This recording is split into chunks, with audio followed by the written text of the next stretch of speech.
Bismillahirrahmanirrahim.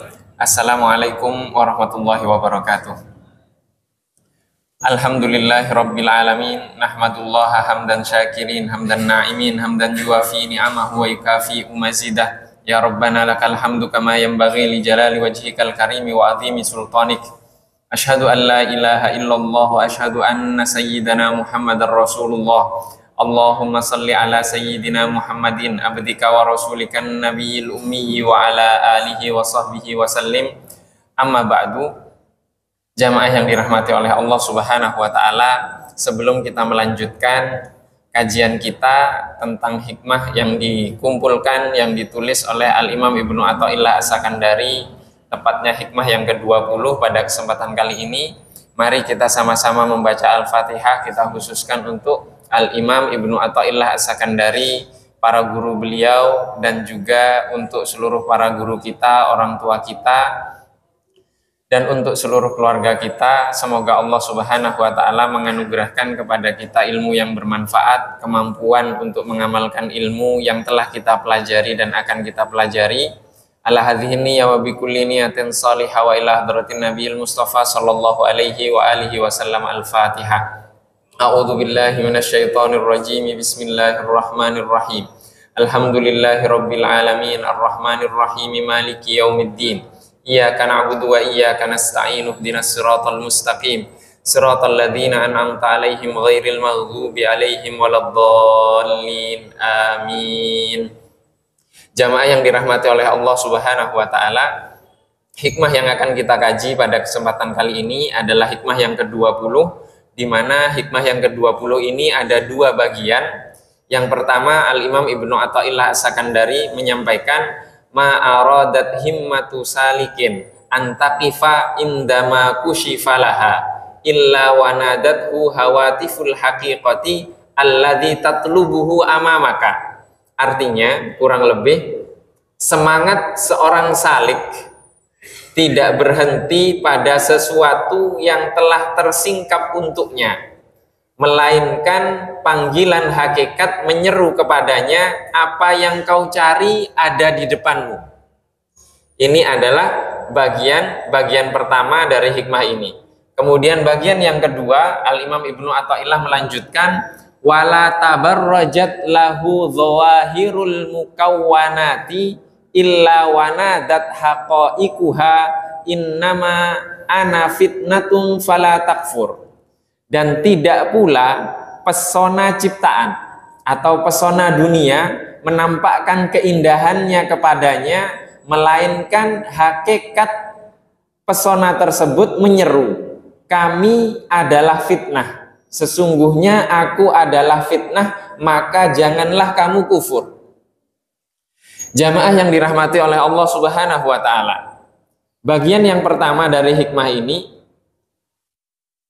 tadi telah kita sebutkan, semangat seorang salik tidak berhenti pada sesuatu yang telah tersingkap untuknya, melainkan panggilan hakikat menyeru kepadanya, apa yang kau cari ada di depanmu.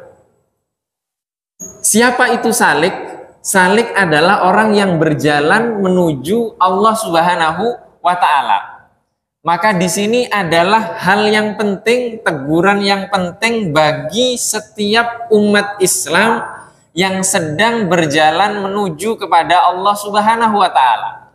Syekh Muhammad Said Ramadan Al-Buti ketika menjelaskan hikmah ini, beliau memberikan analogi.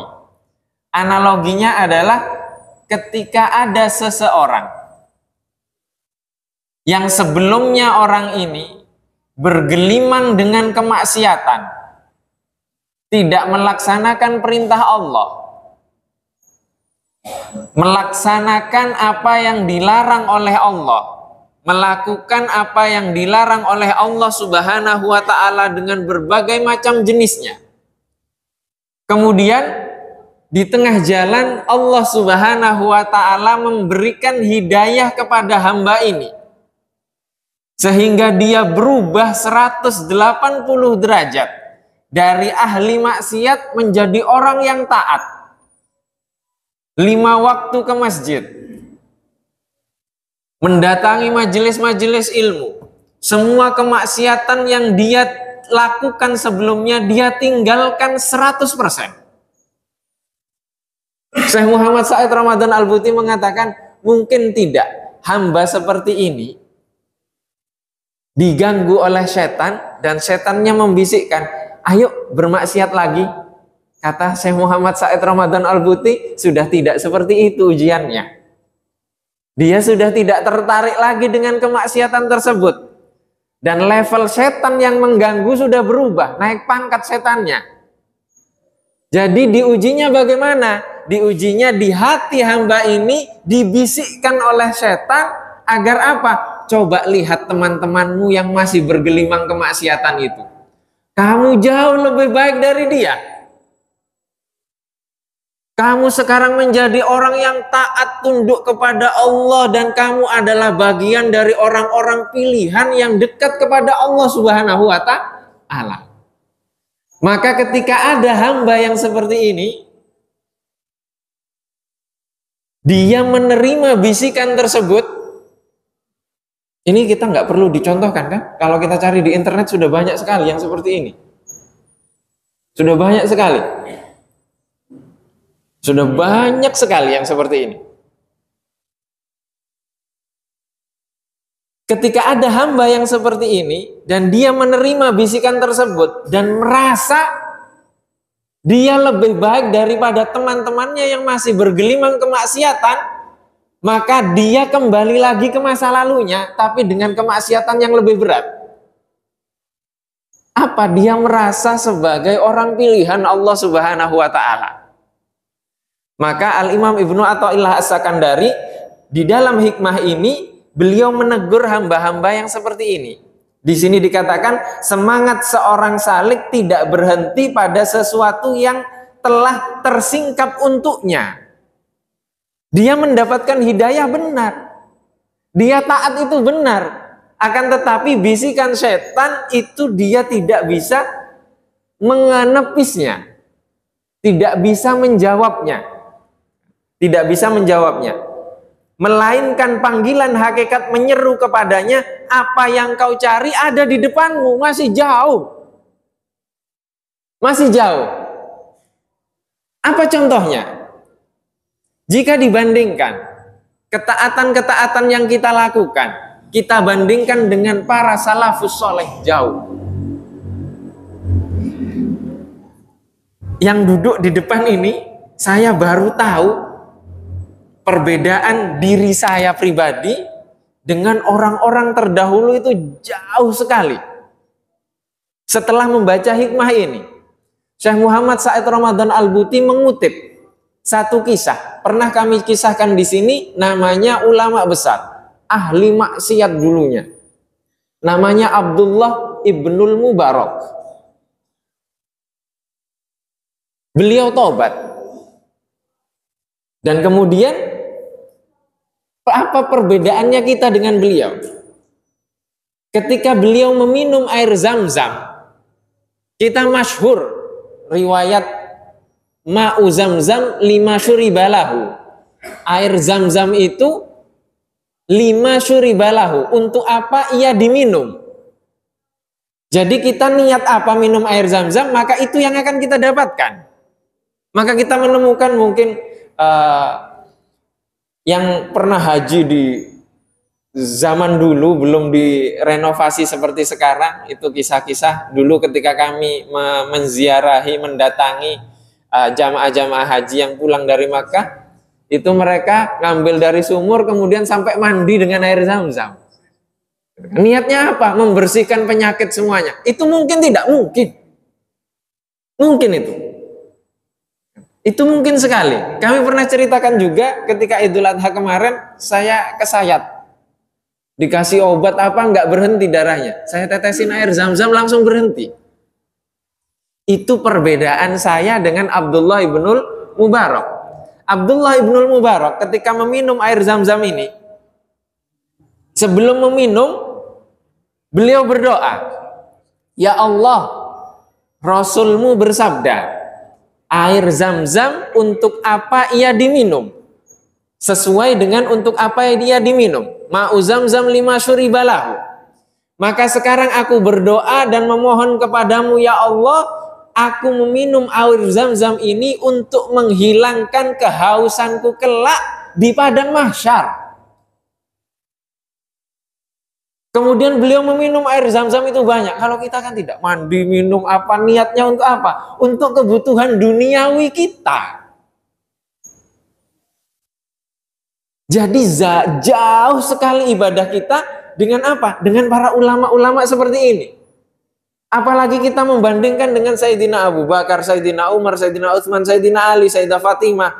Jauh. Tidak ada apa-apanya kita. Karena apa? Karena tingkatan ibadah kita sudah berbeda. Nah, kita baru tobat. Kemudian melihat orang lain masih bergelimang kemaksiatan, kita merasa lebih baik. Memang apa yang sudah kita lakukan? Apakah ibadah yang kita lakukan itu benar-benar hasil usaha kita atau rahmat dari Allah? Justru rahmat dari Allah. Hidayah yang kita dapatkan dari mana? Dari Allah atau dari usaha kita? Dari Allah. Jadi apa yang bisa kita sombongkan dari mereka? Tidak bisa.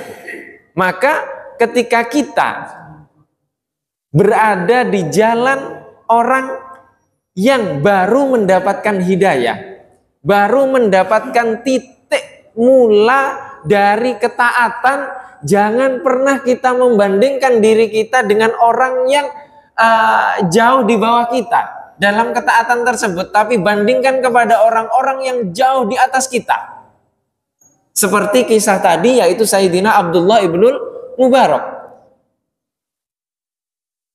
Dan saya belum pernah berdoa seperti itu ketika minum air Zam-Zam setelah tawaf. Belum pernah. Dan itu yang membuat kita ingin lagi berangkat ke sana. Agar apa? Agar bisa berdoa seperti doanya Abdullah ibnul Mubarak. Doanya Abdullah ibnul Mubarak tadi. Maka jauh kita. Ketika ada bisikan-bisikan seperti itu, kita lebih baik daripada mereka. Kita lebih taat daripada mereka, kita lebih benar daripada mereka, kita, saya, maka harus segera ditepis. Kenapa? Karena itu bisikan setan. Kalau setannya berhasil, maka kita tidak akan naik tingkat. Kita tidak akan naik tingkat. Kita hanya berhenti di situ. Memang ketaatan apa yang dapat kita lakukan? Yang sudah kita lakukan? Pernah kita sholat bengkak kaki kita? Seperti Rasulullah Shallallahu Alaihi Wasallam, belum pernah.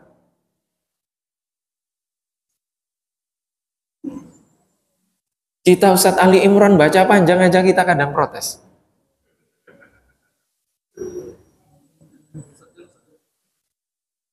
Itu kadang kita seperti itu.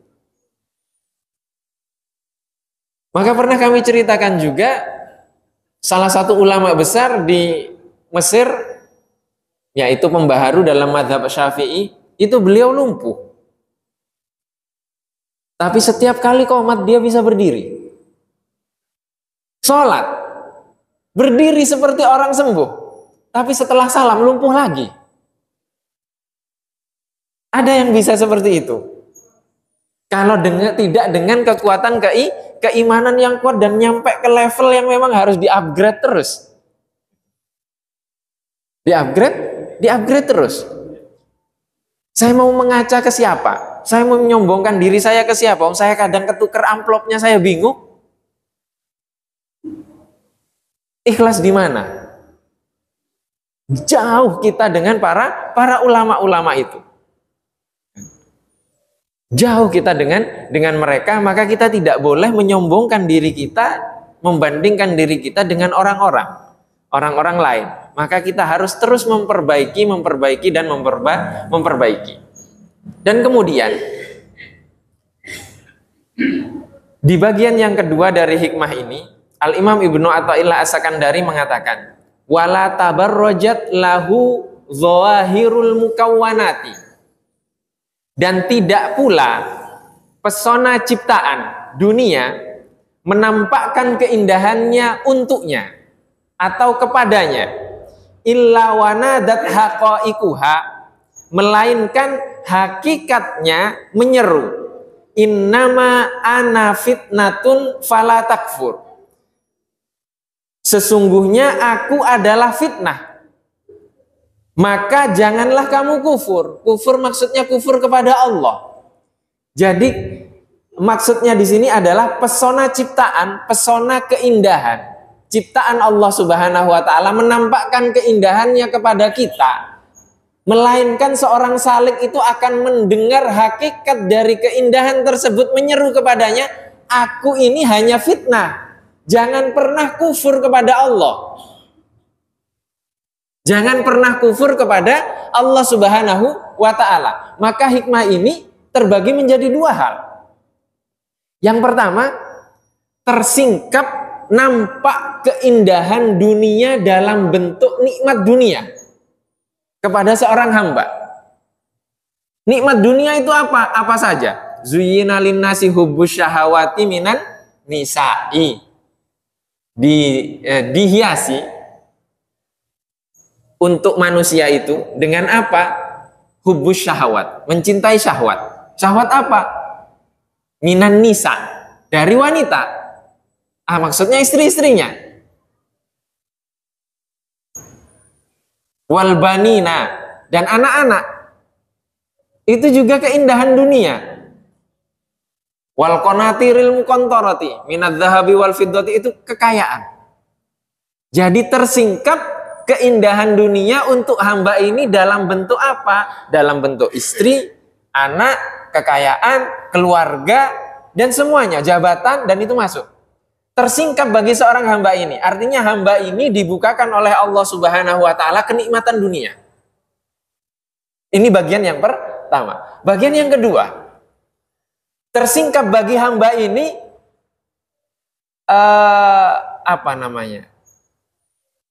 hal-hal yang bertentangan dengan adat kebiasaan atau bahasa kita karomah.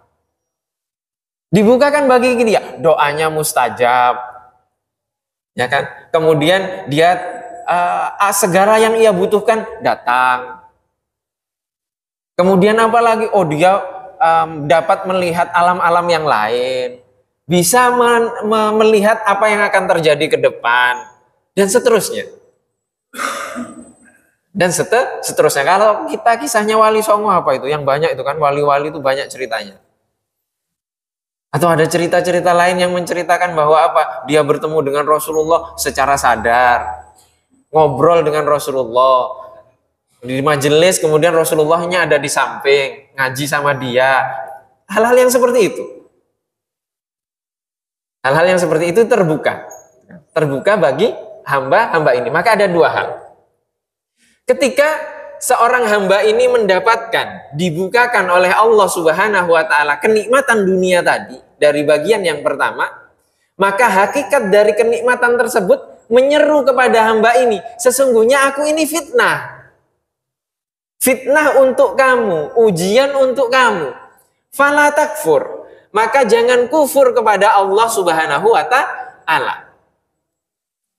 Saya kemarin pulang sebelum orang tua, yaitu ayah mertua meninggal, kami sempat pulang ke rumah.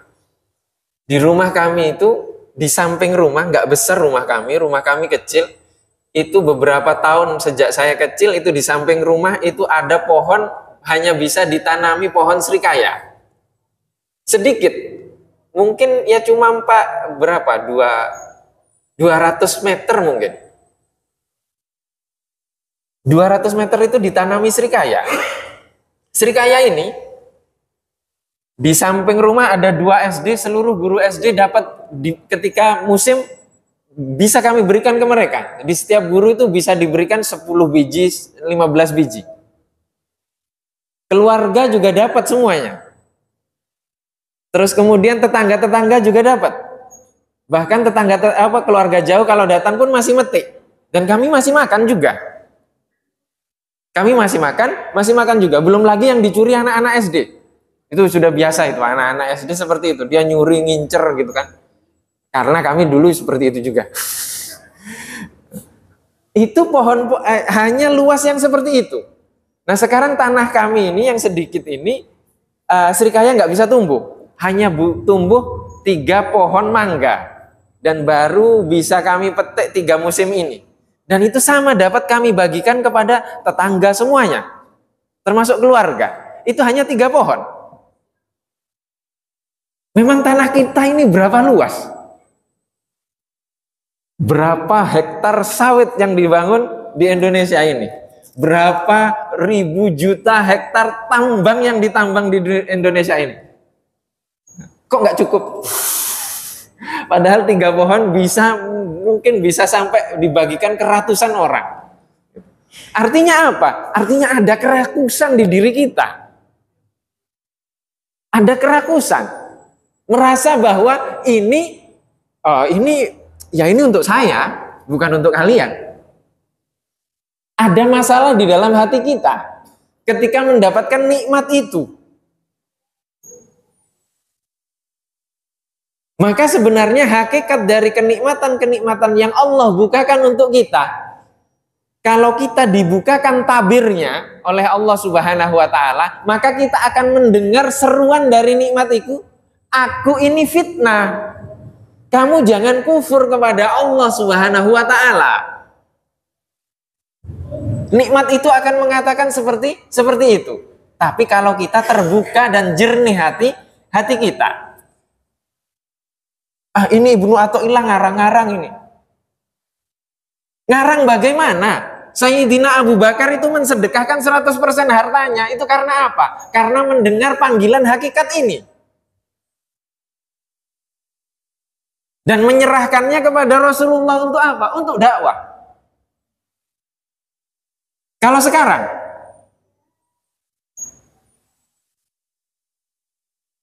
jangankan sedekah, zakat yang sudah jelas yang mendapatkan dibagikan 10 tahun setelah itu. Terus dipendam. Dipendam di mana? Di bank. Kayak dana sertifikasi aja. Ya kan, dipendam sekian bulan, cair setelah sekian bulan. Itu zakat. Bagaimana dengan yang sedekah? Artinya kita juga butuh pengelolaan yang bagus dalam hal ini. Karena apa? Karena ini nikmat Allah yang dititipkan kepada kita untuk kita salurkan sesuai dengan arah, sesuai dengan petunjuk Allah Subhanahu wa Ta'ala. Karena apa? Karena nikmat itu menyeru bahwa aku ini fitnah. Jangan kufur kepada Allah Subhanahu wa Ta'ala. Jangan kufur kepada Allah Subhanahu wa Ta'ala. Ini kenikmatan dunia yang kita dapatkan. Kenikmatan dunia yang kita dapatkan. Dan kemudian dari sisi lain, Syekh Muhammad Said Ramadan Al-Buti menceritakan, beliau menulis buku tentang ayahanda beliau, yaitu Mullah Ramadan Al-Buti. Mullah Ramadan Al-Buti, beliau ulama besar juga. Pernah kami ceritakan juga bahwa beliau punya tetangga ahli maksiat, kemudian diajak untuk taubat tapi tidak mau, justru rumah beliau dirusak. Beberapa puluh tahun setelah itu ternyata ahli maksiat tadi yang tetangganya tiba-tiba sholat di shaf pertama masjid, di masjidnya Mullah Ramadan Al-Buti. Kemudian semua jamaah nanya, kenapa kok bisa kamu mengajak orang ini? Dijawab oleh Mullah Ramadan Buti, saya tidak pernah mengajak dia lagi sejak dia merusak rumah saya. Tapi sejak dia merusak rumah saya tidak pernah lupa menyebut nama dia di dalam sholat malam saya. Itu Mullah Ramadan Al-Buti, ayahanda dari Syekh Muhammad Said Ramadan Al-Buti. Syekh Muhammad Said Ramadan Al-Buti menulis biografi tentang ayahanda beliau ini. Judul bukunya Hadza Walidi. Ini ayahku, judul bukunya. Di dalam buku ini beliau menceritakan tentang keistiqomahan Mullah Ramadan Al-Buti, yaitu sang ayah. Tentang ketaatannya, ibadahnya, dan seterusnya. Ketika buku ini terbit, dibaca oleh murid-murid sang ayah, murid-murid sang ayah protes. Kenapa kamu tidak menyebutkan kisah-kisah ayahmu yang itu adalah inti dan sangat penting? Apa maksud kamu? Dijawab tentang karomah-karomahnya. Jadi sang ayahanda memiliki karomah-karomah. Kalau bahasa kita apa? Sakti dan sejenisnya. Akhirnya Syekh Muhammad Said Ramadan Al-Buti mengatakan, apa faedahnya kisah itu untuk saya? Kisah-kisah yang orang bisa terbang, orang bisa begini, bisa begitu, apalah yang aneh-aneh yang keluar dari hal-hal adat kebiasaan, yang itu ditonjolkan. Untuk apa? Kan tidak ada gunanya. Karena mereka tidak akan mendapatkan itu kecuali dengan mengikuti Rasulullah Shallallahu Alaihi Wasallam, taat, patuh kepada ajaran Rasulullah Shallallahu Alaihi Wasallam. Dan masyarakat kita suka dengan hal-hal yang seperti itu. Suka dengan hal-hal yang seperti itu. Baca, nyari keberkahan, nyari ini. Itu benar ada. Hal-hal seperti itu ada. Tapi kalau kita paham itu lebih lagi. Kita paham lebih lagi. Kita baca burdah. Bagus tidak burdah? Bagus sekali. Kalau kita paham. Lebih bagus lagi. Baca Barzanji. Bagus tidak? Bagus sekali. Kalau kita paham, lebih bagus lagi. Karena apa? Karena kita dapat menghayati kehidupan Rasulullah Shallallahu Alaihi Wasallam. Karena hal-hal yang banyak kisah-kisah yang ditonjolkan hanya keajaiban-keajaiban. Padahal itu apa pentingnya? Memang kalau kita sudah bisa terbang, kita mau apa? Memang kalau kita sudah tahu masa depan, kita mau apa? Kalau kita tidak tahu ilmunya, kalau kita tidak bisa taat, maka banyak sekarang di masa kita sekarang yang ditonjolkan adalah keajaiban-keajaiban. Dan itu menurut Syekh Muhammad Said Ramadan Al-Buti kurang bermanfaat. Kenapa kurang bermanfaat? Karena kita justru tidak mengikuti inti dari ajarannya. Inti dari perilakunya. Yang ditonjolkan adalah keajaiban. Maka kami menemukan banyak perbedaan. Ketika ada cerita-cerita tentang Syekh Abdul Qadir Al-Jilani. Banyak kami baca biografi-biografi yang menjelaskan tentang keajaiban-keajaiban yang terjadi kepada beliau. Tapi ketika kami langsung ngaji ke cucu beliau, yaitu Syekh Muhammad Fadil Al-Jilani, beliau keturunan yang ke-24 dari Syekh Abdul Qadir Al-Jilani. Yang beliau selalu tekankan dalam majelis beliau adalah kisah ada murid Syekh Abdul Qadir Al-Jilani ikut belasan tahun bersama Syekh Abdul Qadir Al-Jilani. Nanya ke Syekh Abdul Qadir Al-Jilani, Syekh, selama sekian tahun aku mengikutimu, aku tidak melihat karomahmu. Dijawab oleh Syekh Abdul Qadir Al-Jilani, selama sekian tahun kamu bersamaku, kamu pernah tidak melihat aku meninggalkan sholat 5 waktu? Dijawab, tidak pernah.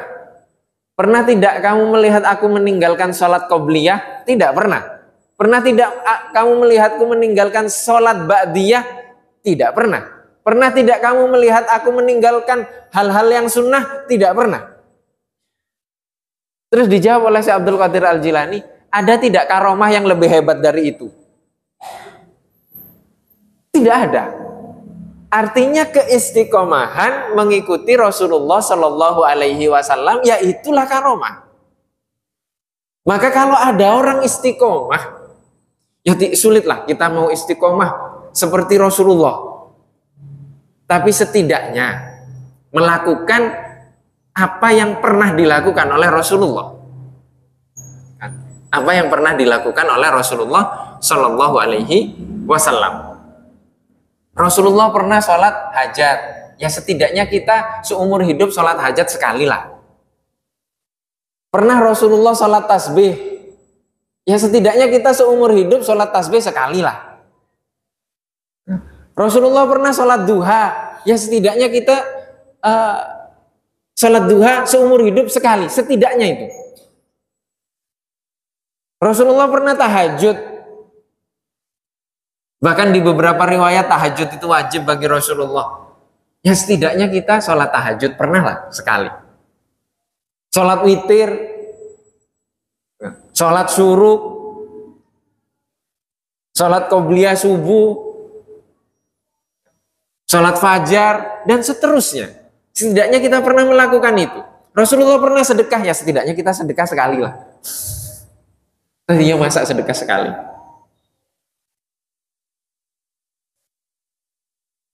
Ini namanya istiqomah.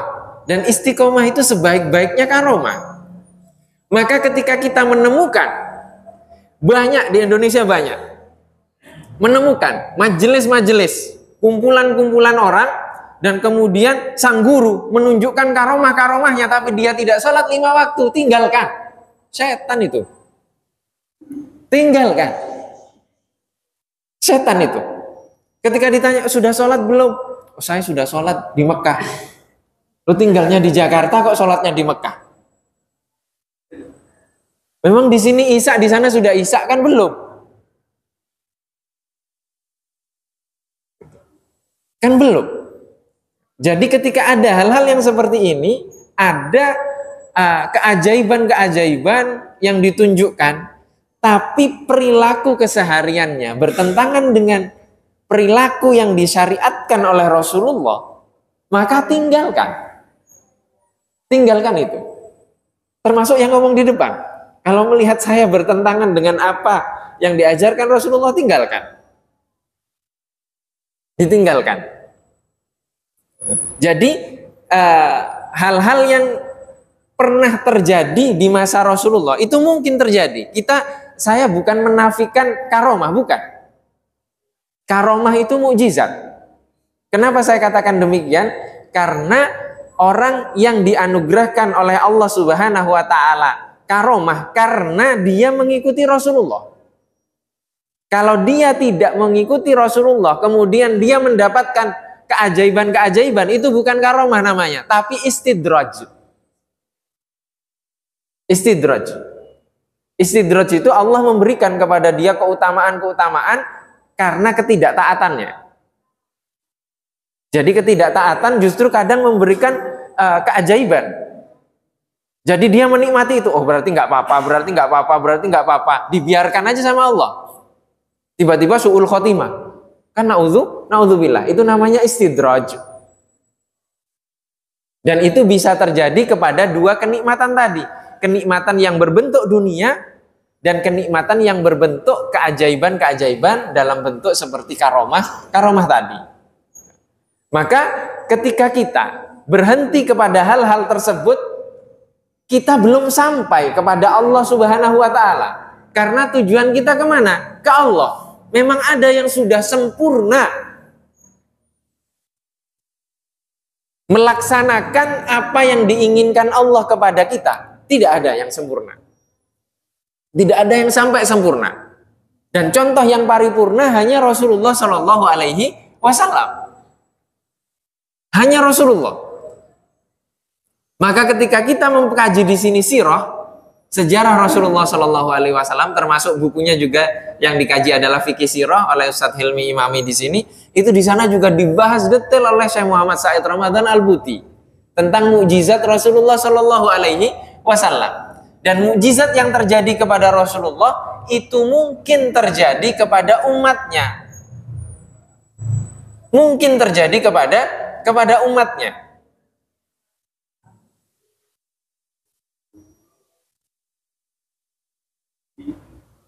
Tapi yang ada juga yang cerita bahwa oh nanti ada guru saya itu sudah Isra Mi'raj. Ya Isra Mi'raj itu ya cuma untuk Rasulullah lah. Itu mukjizat yang sangat agung sekali. Nabi Musa saja tidak bisa. Nabi Musa tidak bisa menyaksikan keagungan Allah Subhanahu wa taala. Nabi Muhammad bertemu, bolak-balik. Terus siapa kita yang lahir setelah jauh dari umatnya Nabi Muhammad ini tiba-tiba Isra Mi'raj berkali-kali? Itu kan banyak cerita-cerita yang seperti itu. Kayak gini nggak perlu lah kita yakini. Sudah kita yakini Rasulullah. Kalau hal-hal seperti itu diceritakan, kita nggak percaya juga nggak apa-apa. Tapi kalau Isra Mi'raj kita tidak percaya, diragukan keimanan kita. Karena itu mukjizatnya Rasulullah Shallallahu Alaihi Wasallam. Maka banyak di masa kita sekarang yang dimunculkan adalah hal-hal yang seperti tadi. Hal-hal seperti tadi.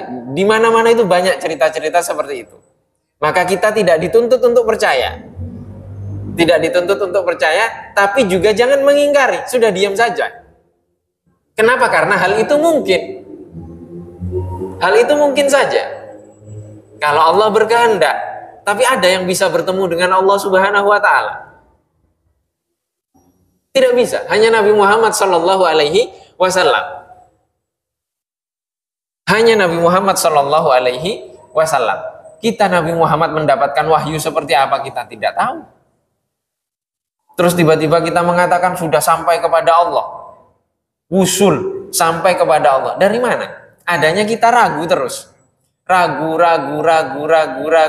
sampai terus berusaha semampu kita agar kita sampai kepada titik puncak keimanan kita. Maka tidak ada yang sampai kepada Allah. Tidak ada yang sempurna melaksanakan perintah dan kehendak Allah kepada hambanya.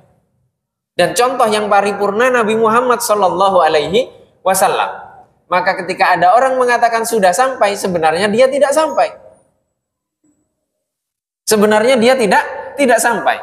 Maka ada seorang wali besar di Baghdad, dia mengatakan khuttu bahran wa ra'aitul anbiya'a fi sahilihi.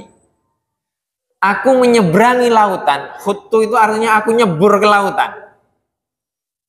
Dan aku melihat hanya para nabi yang sampai ke tepiannya. Jadi kalau seorang wali besar, ketaatannya sudah Masya Allah kepada Allah Subhanahu wa Ta'ala, dia terombang-ambing di samudra luasnya kekuasaan dan keagungan Allah, tidak sampai kepada ketepian. Yang sampai di tepian hanya para nabi. Bagaimana dengan kita? Bagaimana dengan kita? Kita sholat 5 waktu saja kadang kita maju mundur. Masih panjang kok waktunya. Ya nggak apa-apa, itu rahmat Allah bagi kita. Rahmat Allah bagi kita, sholat duhur itu dari jam 12 sampai jam 3. Jadi sholat jam 2 itu masih sah, benar. Itu rahmat Allah bagi kita. Tapi ya bagaimana kita bisa sampai kepada Allah untuk sholat 5 waktu? Jangankan itu, 24 jam kali 7 hari. Ada tidak 1-2 jam kita gunakan untuk belajar, yang belajar itu berfungsi untuk keselamatan kita di akhirat? Ada tidak? Dari 24 jam itu. Kalau kami dulu belajar nggak ikhlas, yang kami cari nilai. Karena kalau nilainya jelek kami nggak dapat beasiswa. Kalau nggak dapat beasiswa ya nggak bisa makan. Kalau nggak bisa makan kadang juga nggak bisa beli buku. Kiriman orang tua biasa saja, nggak banyak. Kalau nggak dapat beasiswa ya sulitlah kami beli buku, sulit kami jajan, dan sulit juga kadang jalan-jalan. Makanya persaingan. Jadi baca waktu itu tidak seperti baca di masa sekarang. Baca di waktu itu ada tuntutan untuk mendapatkan sesuatu. Ada tidak di waktu kita yang sekarang, yang kita sudah 24 jam mungkin 2/3-nya kita gunakan, 1/3-nya mungkin kita gunakan untuk mencari nafkah, mencari penghidupan atas amanah-amanah yang Allah bebankan kepada kita. 1/3-nya lagi untuk istirahat, entah 1/3-nya lagi untuk apa. Ada tidak kita sisihkan dalam 1 minggu itu untuk mempelajari hal yang bermanfaat bagi kita untuk akhirat kita. Maka disinilah waktu kita untuk introspeksi, dan itulah yang akan mengantarkan kita agar sampai kepada Allah. Kapan kita sampai kepada Allah? Titik tolaknya adalah ketika malaikat pencabut nyawa sudah datang. Itu titik tolaknya.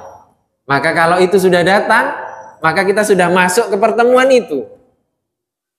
Itu baru permulaan dari akhirat. Maka titik tolak kita, garis finish kita adalah ajal kita. Dan semoga Allah Subhanahu wa taala menganugerahkan kepada kita keistiqomahan mengikuti Rasulullah sallallahu alaihi wasallam zahiran wa batinan hingga akhir hayat kita, sehingga akhir hayat kita Allah takdirkan kita untuk husnul khotimah dan dijauhkan dari su'ul khotimah. Allahumma amin. Ini saja yang dapat kita kaji pada kesempatan kali ini. Mohon maaf apabila ada kekurangan. Wabillahi taufiq wal hidayah wa ridha wal inayah. Wassalamualaikum warahmatullahi wabarakatuh.